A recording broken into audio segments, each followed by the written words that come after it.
কেউ যায় চাকরির পিছনে, কেউ যায় গার্লফ্রেন্ডের পিছনে, আর আমরা যাচ্ছি লিচুর পিছনে। তো চললাম লিচুর দেশে। শুরুতেই আমরা সকলে বাইকের তেল ভরে নিলাম। ভাই এত কষ্ট করে যাইতেছস, লেচুর দাম যদি বেশি নেয়? আরে বেটা, তোর প্রেমিকার গিফট কেনার সময় তো দাম দেওয়াস না, আর এই লেচুর দাম দেওয়াস কে?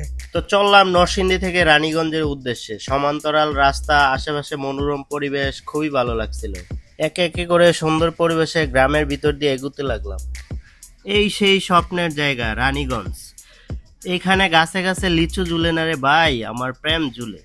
লিচুই আমার প্রেম ভালোবাসা। ওরে আমার লিচু রে, আমি আসছি রে।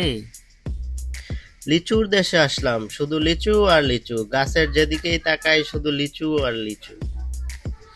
ওইদিকে তিনজন লোক গাছ থেকে লিচু পাড়তেছে। কি মনোরম দৃশ্য! আহ, দেখলে মনটা জুড়িয়ে যায়। এই একটা কামড় দিয়া আমার সব ক্লান্তি গায়েব। আহ, সেই স্বাদ। বল পাইকারি বল, রানীগঞ্জ। লিচুর বাগানে গিয়ে মন ভরে লিচু খাইতে পারছি, কিন্তু কিনতে পারি নাই, কারণ ওরা বাগান থেকে লিচু বিক্রি করে না। খুবই কম দামে লিচু কিনতে রানীগঞ্জ চলে আসতে পারেন। আমরা 100 লিচু কিনেছি 200 টাকায়, যেগুলো আমাদের নরসিংদীতে 300 থেকে 350 টাকা বিক্রি করে।